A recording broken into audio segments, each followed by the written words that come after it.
संत तुकोबाराय म्हणतात, धन जोडा, धन जोडून उत्तम व्यवहाराने जोडा, हा शब्द महत्वाचा आहे.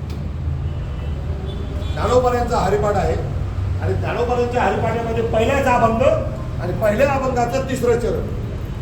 ज्ञानेश्वर महाराज बोलतात,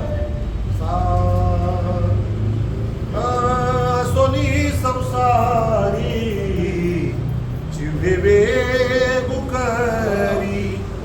आसोनी संसारी जिव्हे वेगुकरी, वेदशास्त्र उभारी बाह्य सदा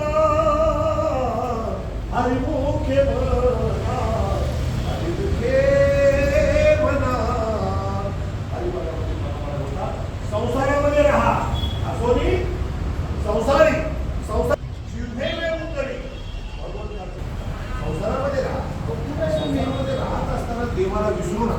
सांगा, आपण जेव्हा काम करतो तेव्हा हाताने करतो, पायाने करतो, सारं काम करतो, पण मुखाने काय करतो?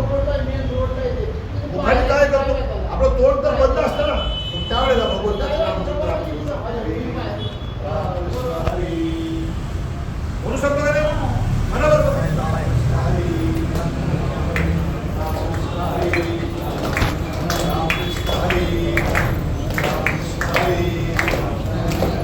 हा सामुदायिक जप आहे, लक्षात ठेवा. आमच्या गुरुजीचे शब्द सांगतो, सामुदायिक भजन. ठीक आहे का? सामुदायिक भजन, सामुदायिक भोजनाचा जो आनंद आहे तो कुठंच मिळत.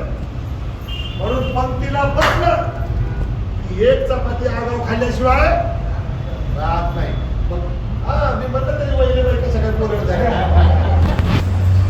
सामुदायिक भजन, सामुदायिक भोजन, या गोष्टीचा जो तुम्हाला आम्हाला आनंद मिळतो तो सामुदायिक मध्ये मिळतो.